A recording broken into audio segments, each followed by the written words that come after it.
Photo photo எடுத்தாச்சா?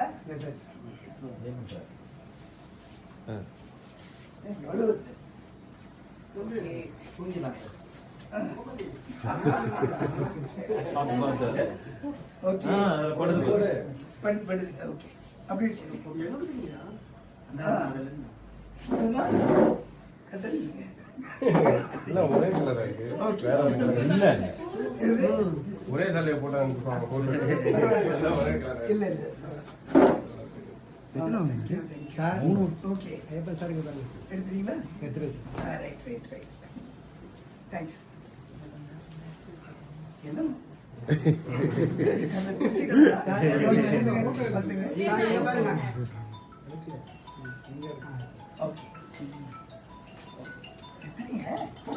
எல்லாம் 40 இல்ல sir, 40 வாங்கலாம் பார்த்தோம்.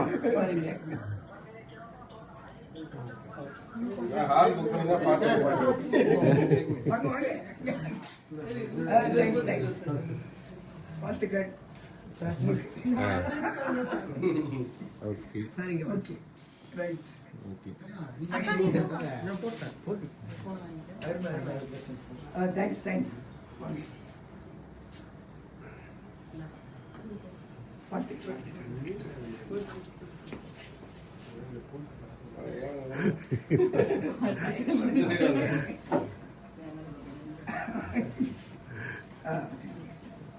இருப்போமா?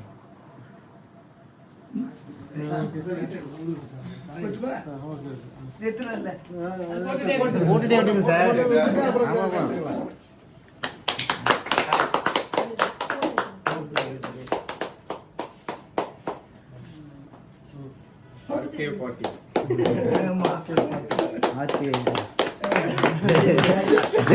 AK40 மாதிரி RK40 நாங்க உங்களுக்கு விட்டுறோம்.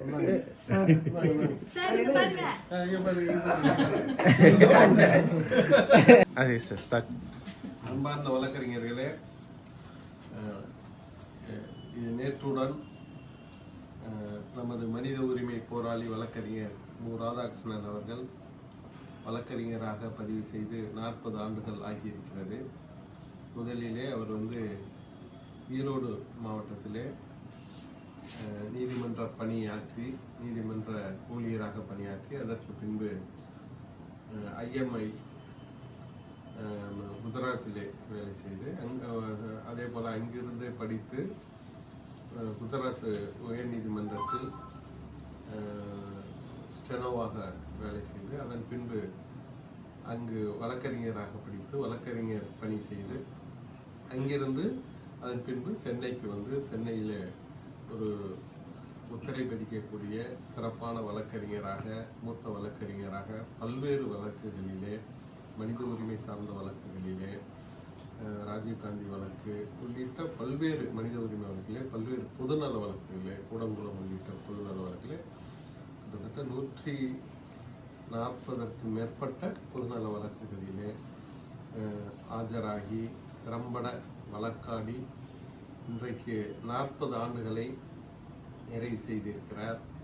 நமக்கு உண்மையிலேயே ஒரு மிகப்பெரிய ஒரு தூணாக, ஒரு அரசியல் ஆசானாக, நீதித்துறை ஆசானாக இருந்து நமக்கு வழிகாட்டியவர். அந்த வகையிலே அவருடைய இந்த 40 ஆண்டு கால வழக்கறிஞர் பணி நிறைவு, இன்றைக்கு 41வது ஆண்டு கால தொடக்கம். இந்த நிகழ்வை நாம் கொண்டாடி கொண்டிருக்கிறோம்.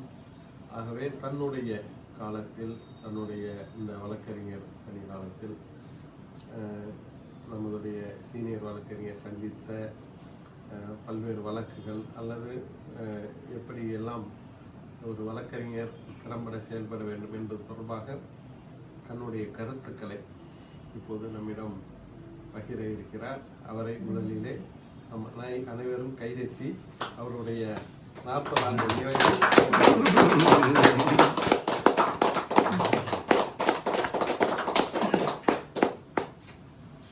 1986 அப்போ 82 நான் LLB முடிச்சுட்டு அட்வொகேட்டாக வரலாமா இல்லை குஜராத் உயர்நீதிமன்றத்திலே அப்படியே தொடர்ந்து இருந்துட்டு ரிட்டையர் ஆன பின்னால அட்வொகேட்டாக வரலாமா, இதுதான் அப்போ இருந்த சேலஞ்ச். ஏன்னா அப்போவே நான் ஒரு கெஸ்ட் ஆஃபீஸர். அப்போது நான் லா முடிக்கும்போது ஒரு கெஸ்ட் ஆஃபீஸர். ஏறக்குறைய 13 ஆண்டுகள் தமிழ்நாட்டிலையும் குஜராத்திலையும் சேர்த்துனீங்கன்னா ஒரு 13 ஆண்டுகள் வந்து ஸ்டெனோவாக இருந்திருக்கேன். இப்போ நீங்கள் நடத்துகிற சிவில் வழக்குகள் அப்படின்றது நான் வந்து என்னுடைய 20வது வயதில் நான் பார்த்த வழக்குகள். அப்போ லாயர் கிடையாது, நாட் ஈவன் அ கிராஜுவேட். அப்போ வந்து ஜஸ்ட் வந்து எஸ்எஸ்எல்சி தான். ஆனால் தமிழ்நாடு பப்ளிக் சர்வீஸ் கமிஷன் வழியாக எழுதிட்டு போய் நேராக வந்து ஒரு 20 முடிகள் நினைக்கிறேன். அப்போ நேராக வந்து டிஸ்ட்ரிக்ட் கோர்ட் ஈரோடில் வந்து ஸ்டெனோவை ஜாயின் பண்ணுறேன். அங்கே அப்போ டிஸ்ட்ரிக்ட் கோர்ட் ஈரோடு எப்படி இருந்துச்சுன்னா நம்ம வேடிக்கையாக இருக்கும். அதாவது அந்த அறையே வந்து குப்பை கூடங்கள் நிறைந்த அறையாக இருக்கும். ஒரு டிஸ்ட்ரிக்ட் கோர்ட் ஆனால் அங்கே பெருக்கவே மாட்டாங்க.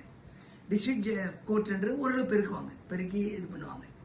எல்லாருமே வந்து அழுக்கான கருப்பு கோட்டு தான் போட்டிருப்பாங்க. நாங்கள்லாம் போட்டிருக்கிறோமே இது மாதிரி. எல்லாரும் அங்கே இருக்கிற வழக்கறிஞராக இருக்கட்டும், பெஞ்சு கிளார்க்காக இருக்கட்டும், எல்லாருமே வந்து கருப்பு கோட்டு போட்டாங்க நாங்கள் உள்ள, இல்லையா? அப்படி ஒரு மோசமான நிலையில் தான் வந்து அப்போ கோர்ட் இருந்துச்சு. அப்போது நான் அங்கே போய் சேர்ந்த உடனே நான் முதல்ல வெறுத்தது வழக்கறிஞர்களை தான். ஏன்னா இப்போ நம்ம அதை ஃபாலோ பண்ணுறோம், நிறைய பொய் சொல்கிறோம், இல்லையா? கட்சிக்காரங்கிட்ட நிறைய பொய் சொல்கிறோம். அப்போது அந்த பொய் வந்து என்னை அவ்வளோ பாதிச்சு. எல்லாமே ஏஜ்டு பீப்புள். இந்த வரப்பு தகராறில் வந்து கொலை, அப்புறம் வந்து சிவில் வழக்கு. அந்த கோயம்புத்தூர் டிஸ்ட்ரிக்ட் ஈரோடெல்லாம் அப்படி தான் இருக்கும். வெறும் வரப்பு தகராறில் வெட்டிக்குவாங்க. அதுதான் நான் முதல்ல எடுத்த தீர்ப்பே, டிக்டேஷன் எடுத்தே வந்து டெத் சென்டென்ஸ். அப்போ வந்து 1973க்கு முன்னால் பார்த்தீங்கன்னா வந்து death is the rule, life is exception அப்படி இருந்துச்சு எல்லாம். அதாவது மரண தண்டனை, கொலைன்னா மரண தண்டனை தான் கொடுக்கணும். நீங்கள் வந்து ஆயுள் தண்டனை கொடுக்குறது வந்து ரீசன்ஸ் கொடுக்கணும். இப்போ அது மாறிடுச்சு. கொலையா தூக்கு தண்டனை மட்டும் தான் நம்ம ரீசன்ஸ் கொடுக்கணும், இல்லையா? அப்படிப்பட்ட நிலையில் அந்த பாதிப்பு, அந்த ஒரு நீதிமன்றம் என்ன இவ்வளோ மோசமாக இருக்குது என்ற பாதிப்பு. ஏன்னா காலையில் நான் போயிட்டு ஜட்ஜி வீட்டுக்கு போய் டிக்டேஷன் எடுத்துகிட்டு கோர்ட்டில் உட்காந்து எவிடன்ஸ் ரெக்கார்ட் பண்ணுறது நாங்கள் தான். அப்போ இங்கிலீஷ் கிடையாது, தமிழ் தானே பேசுவாங்க. அவர் வந்து தமிழில் எவிடன்ஸ் ரெக்கார்ட் பண்ணிவிட்டு இங்கிலீஷில் டிரான்ஸ்லேட் பண்ணி எனக்கு சொல்லுவார், நான் டைப் பண்ணிப்பேன். ஸோ எந்த ரெக்கார்டுமே வந்து அது வந்து தமிழ் இருக்காது, எல்லாமே இங்கிலீஷ் தான் இருக்கும். உங்கள் எவிடன்ஸ் வந்து எல்லாமே இங்கிலீஷ் தான் இருக்கும். அவர் சொல்கிறது மட்டும் தமிழில் சொல்லுவார். ஸோ காலையில் இருந்து ஈவினிங் வரைக்கும் எவிடன்ஸ் ரெக்கார்ட் பண்ணி திருப்பி நைட் டிக்டேஷன் போகும். அதனால இந்த வழக்கறிஞர் தொழில் அப்படின்றது வந்து ஒரு இன்ட்ரெஸ்டிங் தொழிலே இல்லை அப்படின்றது என்னுடைய கருத்து. அப்போ சரி, ரைட், அதை முடிச்சுட்டு எப்படியா தப்பிச்சுட்டு ஓடணும் இங்கிருந்து அப்படின்ட்டு தான் குஜராத்துக்கு வந்து நான் இந்தியன் இன்ஸ்டிடியூட் ஆஃப் மேனேஜ்மெண்ட்டில் போய் சேர்றேன். அப்பா ஒரு தொல்லை விட்டுச்சு. ஏன்னா இங்கே 5 வருஷம் ஒர்க் பண்ணேன். Erode district court, sub judge, district munsif, Gobichettipalayam வந்து டிஸ்ட்ரிக்ட் முன்சீப், அப்புறம் திருப்பத்தூர் டிஸ்ட்ரிக்ட் முன்சீப் கோர்ட். இத்தனை கோர்ட்டில் ஒர்க் பண்ணிட்டு விட்டா போதுட்டு ஒரே ஓட்டம் நேராக போய் அங்கே இருந்தோம். இந்தியன் இன்ஸ்டிடியூட் ஆஃப் மேனேஜ்மெண்ட் வந்து ஒரு டிஃப்ரெண்ட், டோட்டலி ஒரு ஃபாரினில் ஒர்க் பண்ணுற மாதிரி தான் இருக்காங்க. ஒரு அமெரிக்கன் இன்ஸ்டியூட்டுடைய கலாச்சாரம் தான் இருந்துச்சு. அது மாதிரி இருக்கும். அங்கே தமிழ்லேயே பேசுறதுக்கு வாய்ப்பு இல்லை. ஏன்னா எல்லாருமே குஜராத்தீஸ் இல்லை அவுட் சைடர்ஸ் எல்லாமே அங்கே இங்கிலீஷ் பேசியே தீரணும். அதனால் இந்த இங்கிலீஷ் நம்முடைய பிரச்சனையே என்ன, இப்போ ஜூனியருக்கு இருக்கிற ஒரே ஒரு பிரச்சனை, இங்கிலீஷ் வந்து சரளமாக பேச தெரியல. இது ஒன்று தான் நமக்கு இருக்கிறது. புத்திசாலித்தனம் இருக்குது, ஜட்ஜிங்களை எப்படி மேய்க்க முடியும் எல்லாம் தெரியும், எல்லாமே தெரியும். ஆனால் ஆங்கிலம் வந்து சரளமாக பேசுறதுக்கு வழி இல்லை. அதுக்கு வந்து எல்லாருமே முயற்சி எடுத்தீங்கன்னா பெரிய லாயராக வந்துடலாம். அது ஒரு இது. இப்போ அங்கே போயிட்டு பின்னால் இந்தியன் இன்ஸ்டிடியூட் ஆஃப் மேனேஜ்மெண்ட்டில் வந்து ஒரு டீச்சிங்காக போகிற ஒரு ப்ரொஃபஸராக போயிடலாம் அப்படின்னு நான் படிச்சுட்டு இருக்கேன். ஆனால் அப்போது டாக்டர் சி ரங்கராஜன் அப்படின்ட்டு Reserve Bank of India governor ஆனார். பின்னால் அவருடைய ஸ்டெனோவாக இருக்கும்போது அவர் தான் சொன்னார், வெறும் இந்தியன் பிஹெச்டிலாம் நீ வர முடியாது, நீ வந்து ஃபாரின் பிஹெச்டி இருந்தால் மட்டும்தான் ப்ரொஃபஸராக வர முடியணும்னு அதை கைவிட்டுட்டேன். இனிமேல் ப்ரொஃபஸரை நம்மளால் ஆக முடியாதுன்ட்டு. திடீர்னு வந்து ஹைகோர்ட்டில் இந்த ஆப்பர்ச்சுனிட்டி வருது எனக்கு, ஹைகோர்ட்டில் ப்ரைவேட் செக்ரட்டரியாக போகிறதுக்கு. அங்கே தான் நீங்கள் பார்க்கணும் என்ன செஞ்சுருக்கேன்ட்டு. ஹைகோர்ட்டில் வந்து இன்டர்வியூ, இல்லையா, ப்ரைவேட் செக்ரட்டரியாக போகிறதுக்கு இன்டர்வியூ. அவர் வந்து ஜஸ்டிஸ் எம்பி டக்கர் அப்படின்ற இன்டர்வியூ பண்ணுறாரு, இல்லையா? அவருடைய வாட் இஸ் யுவர் எய்ம் அப்படின்னு கேட்குறது தான் என்னுடைய முதல் கேள்வி. அது வரைக்கும் நான் வந்து எல்லாத்தையும் வெறுத்துருக்கேன். ஜுடிஷியரி பிடிக்கல, லாயராக இருக்கிறது பிடிக்கல, எதுவுமே பிடிக்கல. ஆனால் அவர் கேட்ட மறு நிமிஷமே என்ன சொல்கிறேன், I would like to become a judge of this court அப்படின்னு சொல்கிறேன். That's my ideal. என்னுடைய லட்சியமே அதுதான். நான் இந்த கோர்ட்டுக்கு உங்கள் மாதிரி ஜட்ஜாக வருவேன் அப்படின்றேன். அவருக்கு ஷாக்கு. நான் வந்துருக்கிற போஸ்ட் வந்து ஸ்டெனோகிராஃபர் இல்லையா, ஆனால் பதில் வந்து நான் ஜட்ஜாக வருவேன் அப்படின்ட்டு அவருக்குமே பிடிச்சிடுச்சு. கடைசியில் அவர்கிட்டே நான் ஸ்டெனோவை போகிறேன், அப்பாயிண்ட் ஆகி அவர்கிட்டே போகிறேன். போன முதல் நாளே வரதான் கேட்டார், உன்னுடைய ஜட்ஜு கனவு எந்த அளவுக்கு இருக்குது, என்ன படிச்சுட்டு இருக்கேன் அப்படின்னு கேட்டார். அப்போ தான் நான் டிகிரி முடிக்கிறேன். டிகிரி வந்து சொல்லப்போனால் 79 டிகிரி முடிக்கிறேன் நான். அதுக்கடுத்து 3 வருஷம் பண்ணோம். இல்லை நெக்ஸ்ட் இயர் தான் நான் வந்து LLB சேர போகிறேன் அப்படின்ட்டு அன்னைக்கு இருந்து முடிவு பண்ணேன். அதாவது என்னைக்கு இவர்கிட்ட வந்து நான் ஹைகோர்ட் ஜட்ஜாக அவங்க மாதிரி உட்கார போகிறேன் அப்படின்னு சொன்னோம், அன்னைக்கு இருந்தே நான் வந்து சட்டத்தை படிக்க ஆரம்பிச்சிட்டேன். இப்போ இளம் வழக்கறிஞர்கள் செய்ய வேண்டிய ஒரே ஒரு பணி வந்து, அது யாரும் பண்ணுறதில்ல, என்ன பண்ணாலும் டெய்லி ஒரு ஜட்ஜ்மெண்ட்டாக படிக்கணும். இதையெல்லாம் பல தடவை நான் சொல்லிட்டேன். டெய்லி ஒரு ரிப்போர்ட்டட் ஜட்ஜ்மெண்ட், உங்களுக்கு பிடிச்ச நீதிபதி, அதை நீங்கள் படிக்கணும் இல்லையா, ஒன்று. செகண்ட் வந்து மாதம் ஒரு வழக்கு ஆவது பப்ளிக் இன்ட்ரெஸ்ட் நீங்கள் செய்யணும். நாங்கள் விட்டுட்டோம். ஆல்மோஸ்ட் இப்போ வந்து 140 வழக்கு இப்போ நாங்கள் செய்கிறதே இல்லை. ஏன் வந்து யங்ஸ்டர்ஸ் வந்து இதை ஆரம்பிக்கக்கூடாது, பப்ளிக் இன்ட்ரெஸ்ட் லிட்டிகேஷன் ஏன் நீங்கள் செய்யக்கூடாது இல்லையா? பப்ளிக் இன்ட்ரெஸ்ட் லிட்டிகேஷன் செய்யும்போது என்ன உங்களுக்கு அட்வான்டேஜ், நீங்கள் சீஃப் ஜஸ்டிஸ்ட்டு போய் மேட்டர் நடத்துகிறீங்க இல்லையா. ஏபிஎஸ் கார்பஸே நமக்கு டிவிஷன் பெஞ்சு தான், அது ஒரு நமக்கு அட்வான்டேஜ். கிரிமினல் ரைட்ஸ் வந்து ஏபிஎஸ் கார்பஸ் வந்து ஒரு நல்ல, அது ஒரு வாய்ப்பு. மற்றவங்களுக்கு அந்த வாய்ப்பு இல்லை, டிவிஷன் பெஞ்ச் முன்னால் பேராக வாய்ப்பு இருக்குது. அதனால் பப்ளிக் இன்ட்ரெஸ்ட் லிட்டிகேஷன் வந்து செஞ்சாகணும். ஏன் வந்து பப்ளிக் இன்ட்ரெஸ்ட் லிட்டிகேஷன் செய்யணும்னா, ஒன்று உங்களுக்கு வந்து ஸ்ட்ரெயிட்டாக உங்களுக்கு பாப்புலாரிட்டி வருது இல்லையா. ரெண்டாவது மக்கள் மத்தியில் உங்களுக்கு இவங்கெல்லாம் பப்ளிக் இன்ட்ரெஸ்ட் செய்கிறவங்க, காசு வாங்காமல் செய்வாங்க, அந்த பேர் வரும். வேறு வழி இல்லை. இப்போ எங்களுக்கெல்லாம் என்ன பேர் இருக்குது, அவர் ஃபீஸே வாங்க மாட்டார், அவங்களும் பிஏ இல்லாருப்பா, அவங்க ஹெல்ப் பண்ணுறது தான் வந்திருக்காங்கன்னுவாங்க. அல்டிமேட்டாக யூ மே லூஸ் ப்ராக்டிஸ், ஆனால் யூ மே கெயின் நேம் இல்லையா. அதனால் இளைஞர்கள் யாராக இருந்தாலும், உங்களாக இருந்தாலும், உங்கள் ஃப்ரெண்ட்ஸ் யாராக இருந்தாலும் வந்து ஒரு தீர்ப்பாவது டெய்லி படிக்கணும். மாதத்துக்கு 1 இல்லை 3 மாதத்துக்கு 1ஆவது செய்யுங்க. ஒரு வழக்கு வந்து ப்ரிப்பேர் பண்ணுறது நாங்கள் இருக்கோம் இல்லையா. ஆனால் பிரச்சனையை நீங்கள் கொண்டு வரணும், இதை பப்ளிக் இன்ட்ரெஸ்ட் கொண்டு வரலாம் அப்படின்னா நீங்கள் பப்ளிக் இன்ட்ரெஸ்ட் வந்து செய்யணும். ஒன்று. இப்போது நான் எப்படி இருந்தேன்னு கேளுங்க. இப்போ நான் ஒரு பெரிய சீனியர்கிட்ட ஜாயின் பண்ணேன். வந்தோடனே பார்த்து, அதாவது லாயராக வர்றதுக்கு முன்னாலே அவர்கிட்ட ஜாயின் பண்ணேன். லாயர் ஆன உடனே திடீர்னு வந்து சொல்கிறேன், மாதிரி ஜாப் ரிசைன் பண்ணிட்டேன், so I am going to become a lawyer அப்படின்னு சொல்கிறேன். அவர் பெரிய ஷாக். எப்படி வந்து லைஃப்பில் வந்து சர்வை பண்ண போகிறேன், ஏன்னா I was a guest officer இல்லையா, இவர் எவ்வளோ கொடுத்துட முடியும் அப்படின்லாம் யோசனை பண்ணார். அது சரி, அவரை கன்வின்ஸ் பண்ணிடலாம் அப்படின்ட்டு ஜனவரி 1986 ஜனவரி, பிப்ரவரி, மார்ச், ஏப்ரல் கரெக்டாக ப்ரிப்பேர் பண்ணிட்டு போவேன். நான் எல்லா மேட்டரும் ரெடியாக இருப்பேன். 10 மேட்டர்னா 10 மேட்டர் நான் ரெடியாக இருப்பேன். ஆர்கியூ பண்ணும்போது கரெக்டாக வந்துடுவார் எங்கள் சீனியர். ஆர்கியூ பண்ணும்போது அவர் வந்துடுவார். கடைசியில் சான்ஸே கிடைக்கல, ஆர்கியூ பண்ணுறதுக்கான வாய்ப்பே இல்லை. இப்போல்லாம் உங்களுக்கு வாய்ப்பு நிறையா இருக்குது இல்லையா. போய் நீ சொன்ன உடனே வந்து சரி நீயே பண்ணுறாரு. அப்போ தான் வாய்ப்பே கிடையாது. அப்போ தான் நான் நினச்சேன், சரி எப்படா வாய்ப்பு உருவாக்குறதுன்னா, அந்த சமயத்தில் ஒரு அட்வர்டைஸ்மெண்ட் பார்க்குறோம். ரிசர்வ் பேங்க் ஆஃப் இந்தியாவில் டைப்பிஸ்ட் போஸ்ட்டுக்கு ஒரு அட்வர்டைஸ்மெண்ட் வருது. இப்போ டைப்பிஸ்ட் போஸ்ட்டுக்கு அட்வர்டைஸ்மெண்ட் வந்துச்சுன்னா குவாலிஃபிகேஷன்ன்றது அப்போனா +2 தான். அந்த +2 குவாலிஃபிகேஷன் நீங்கள் எந்த இடத்துல இந்த குவாலிஃபிகேஷன் வாங்கணும் அப்படின்றது தான் இஷ்யூ. அவங்க என்ன அட்வர்டைஸ்மெண்ட் வருதுன்னாங்க, அந்த குவாலிஃபிகேஷன் வந்து நீங்கள் ராஜஸ்தான், மகாராஷ்டிரா, குஜராத் இந்த 3ல் ஏதோ ஒரு போர்டில் நீங்கள் வந்து +2 பாஸ் பண்ணியிருந்தா நீங்கள் டைப்பிஸ்டாக அப்பியர் ஆகலாம். மற்ற குவாலிஃபிகேஷன் தான் கிடையாது. இல்லை கர்நாடகாவிலையோ இல்லை வந்து ஆந்திர பிரதேஷ்லையோ தமிழ்நாட்டிலையோ நீங்கள் இந்த +2 பாஸ் பண்ணியிருந்தா யூ ஆர் நாட் எலிஜிபிள் அப்படின்ட்டு அந்த அட்வர்டைஸ்மெண்ட் இருக்குது. அதை தான் நான் முதல்ல சேலஞ்ச் பண்ணுறேன். இந்த அட்வர்டைஸ்மெண்ட் தப்பு. ஏன்னா நம்ம ஊரில் இருந்தப்போ வந்து நிறைய பேர் வந்து வேலை இல்லாமல் அங்கே தான் டைப்பிஸ்ட், ஸ்டெனோகிராஃபராக இருந்துட்டு இருந்தாங்க குஜராத்தில். அதை தான் முதல்ல அதை வந்து பார்ட்டி இன் பர்சனாக நான் போகிறேன். M Radhakrishnan versus Reserve Bank of இந்தியான்னு நானே போகிறேன். போய் அன்னைக்கு ஈவினிங்கே ரிசர்வ் பேங்க்குக்கு டைரக்ஷன் கொடுத்து அந்த அட்வர்டைஸ்மெண்ட்டு எல்லாரும் எலிஜிபிள்ன்ட்டு போட்டு, நம்ம ஜஸ்டிஸ் கோகுலகிருஷ்ணன் தான் சீஃப் ஜஸ்டிஸாக இருந்தார், ஜஸ்டிஸ் மஜும்தார் இருந்து எனக்கு சுப்ரீம் கோர்ட்டு போனவர். அன்றைக்கே முடித்தோம். அதுதான் அந்த பப்ளிக் இன்ட்ரெஸ்ட் லிட்டிகேஷனுடைய அதாவது முதல் வெற்றி எனக்கு அதுதான் முதல்ல. அதே மாதிரி இங்கே சென்னைக்கு வரும்போது இதே மாதிரி ஒரு நியூஸ் ஐட்டம் படிக்கிறேன், தினமணியில் வருது.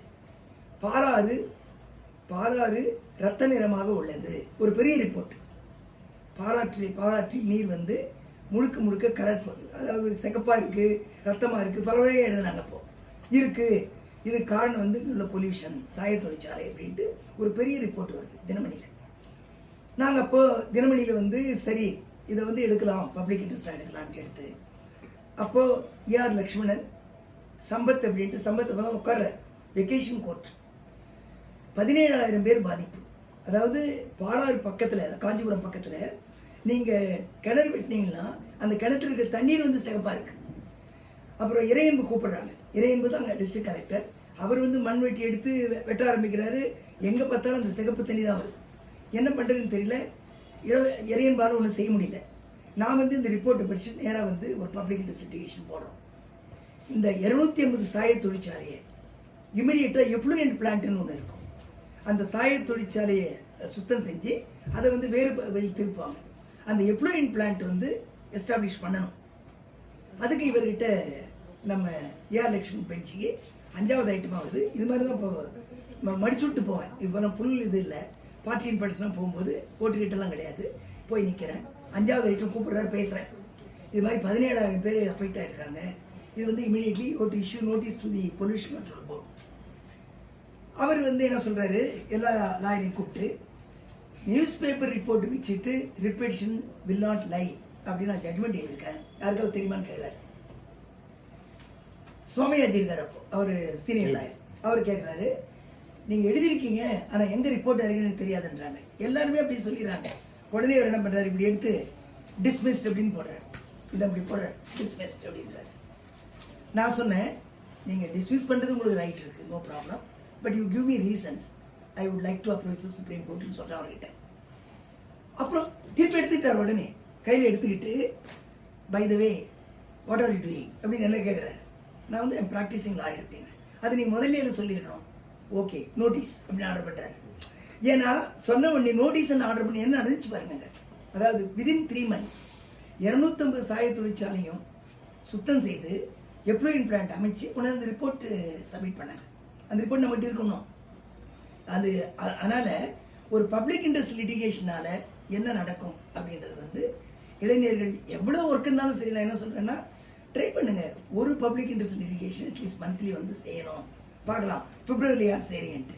ஸோ இது மாதிரி இங்கே நாங்கள் ஆரம்பிச்ச புகழேந்தி வந்து எத்தனையும் பப்ளிக் இன்ட்ரெஸ்ட் லிட்டிகேஷன் இதோட முடிஞ்சு போச்சு. என்வைரன்மெண்ட் லா சென்டர்னு ஆரம்பிச்சு அது முடிஞ்சிடுச்சு. எப்போ நாங்கள் வரோன்னா, எப்போ நானும் புகழேந்தி ஒன்றா சேரணும், பப்ளிக் இன்ட்ரெஸ்ட் நெல்லிமேட்டர் தான் முதல்ல ஆரம்பிக்கிறோம். ஆனால் அது அப்படியே விரிவடைஞ்சு பப்ளிக் இன்ட்ரெஸ்ட் லிட்டிகேஷன் முடியுது.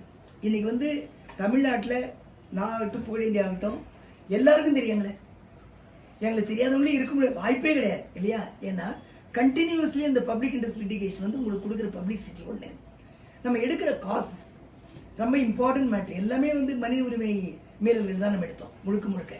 நளினி மேட்டர் நீங்கள் தனியாக ஒதுக்கிட்டா கூட மனித உரிமை மீறல்கள் பற்றி அவ்வளோ எடுத்தோம். இப்போ அதை நாங்கள் செஞ்சதில் ஒரு 100ல் 1 பங்காவது ஒவ்வொரு ஜூனியரும் செய்யணும். அதுதான் என்னுடைய இந்த 40 ஆண்டு நான் முடிச்சிட்டேன். இந்த 40 ஆண்டுக்கு இப்போ என்னுடைய வயது 40 தான் நினைக்கிறேன். ஏன்னா எப்படின்னா பிசிக்கல் கிடையாது, வயதுன்றது பிசிக்கல் கிடையாது. ஏன்னா இப்போ 40 ஆண்டு எனக்கு 40 தான். ஏன்னா என்னை வந்து நான் வந்து லாயர் ஆகும்போது எனக்கு 35 நான் எப்படி ஃபீல் பண்ணுறனோ அதுதான் இன்னைக்கு இருக்கா இருக்கு, அந்த ஃபீலிங் தான் இருக்கு. அதனால என்னுடைய வயது 40 அப்படின்னு நான் டிக்ளேர் பண்ணுறேன். ஃபிசிக்கலாக மட்டும் இல்லை, மென்டலி வந்து வயசே கிடையாது. ஆனால் மென்டலியும் நான் 40 இருக்கேன். அதனால நீங்கள்லாம் வந்து குட்டி பசங்க தான் எனக்கு. நீங்கள் வந்து 40 கிடையாது, நீங்களும் 20 தான். புகழேந்தியும் 20 தான். ஸோ அந்த இளமை வேகம் அப்படின்னு சொல்றேன்ல, அதில் வந்து சிந்தனை வேகமே வந்து அந்த அளவுக்கு இருக்கணும். நம்முடைய சிந்தனைகள் எப்படி இருக்கணும்ட்டு. இப்போ என்ன பிரச்சனை நம்மகிட்ட எல்லாருக்கிட்டுமேனா, அதாவது சட்ட பிரச்சனைகளை விட்டு நம்ம எல்லாமே கவனிக்கிறோம் இல்லையா? இப்போ சட்ட பிரச்சனை நம்ம என்னைக்கு கவனிக்க போகிறோம்? இப்போ சட்டத்தை வந்து எப்போ தெரிஞ்சுக்க போகிறோம், அதுதான் முக்கியம். கூட நான் வந்து என்ன இந்த சர்வீஸ் லாவை பற்றி ஒரு புக் எழுதி நீங்கள்லாம் புரிஞ்சுக்கிற மாதிரி எப்படியாவது கொடுக்கணுன்ட்டு தான் நான் முயற்சி பண்ணேன். இப்போ நான் கொடுக்க போகிறேன் அந்த இது. ஏன்னா சர்வீஸ் லா வந்து ரொம்ப டஃப் ஏரியா. ஆனால் அதில் வந்து எல்லா லாயருமே கொஞ்சம் புரிஞ்சுக்கணும் இருக்கிறவங்கலாம் அப்படின்ட்டு பண்ணுறோம் இல்லையா? அதனால் இப்போ நான் வந்து இன்னைக்கு இந்த 40 ஆண்டு நிறைவில் நான் சொல்ல வேண்டியது வந்து எல்லா வழக்கறிஞர்களும் இளம் வழக்கறிஞர்கள் முக்கியமாக நான் இந்த பப்ளிக் இன்ட்ரெஸ்ட் லிட்டிகேஷன் நான் பண்ணேன் அப்படின்ட்டு நீங்கள் வந்து பெருமையாக மற்றவங்கிட்ட சொல்லணும். அதை நீங்கள் உடனே எடுக்கணும். அதுதான் என்னுடைய விளைவு. நன்றி.